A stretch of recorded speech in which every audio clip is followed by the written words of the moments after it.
সুপ্রিয় দর্শক, আসসালামু আলাইকুম। আজ আমরা এসেছি ঝিনাইদহ জেলার শৈলকুপা উপজেলার চন্দনা নামে একটা গ্রামে।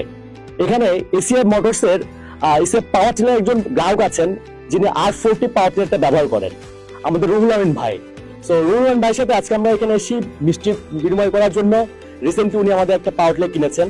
সো আজকে আমরা জানবো যে উনি পাওয়ার টিলার দিয়ে কিভাবে উপকৃত হচ্ছেন, কেমন চলছে। সো ওনার গল্পটা আজকে আমরা আপনাদের সাথে শেয়ার করতে চাই। সো চলুন আপনাদের সাথে শেয়ার করি।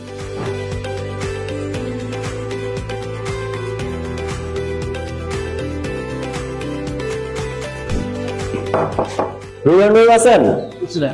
আসসালামু আলাইকুম। রুহান ভাই, আমি মাসুদ, আমি আসি এসিআই মোটরস এর হেড অফিস ঢাকা থেকে।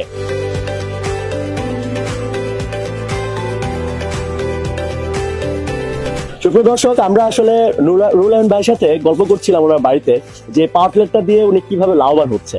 তো আমরা সরাসরি মাঠে নিয়ে আসি আপনাদেরকে রিয়েল ফ্যাক্টরটা জানার জন্য। আসসালামু আলাইকুম, আমি রুহুল আমিন বলছি।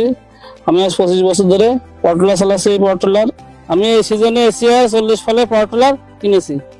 এই পাওয়ার টিলার অন্য কোনো কোম্পানিতে দেখি নাই। এই পাওয়ার টিলারটা এসিআই কোম্পানিতে ছিল, এই কোম্পানিতে কিনেছি। ধন্যবাদ এসিআই মোটরসকে। রোটারি এবং খাড়া চেন বক্স ডাবল পিনিয়ন হওয়ার কারণে পাওয়ার টিলার দিয়ে অনায়াসে অনেক কঠিন জমিও চাষ করা যায়। পিনিয়ন সিস্টেম, ট্রান্সমিশন ও খাড়া চেন বক্স পিনিয়ন হওয়ায় অধিক লোডেও চাষ হয় নিখুঁত। এর সাথে আরো রয়েছে ডাবল হেডলাইট, তামার radiator, spring type seat, 10 sprocket ও 20 বিটের মজবুত লোহার চাকা।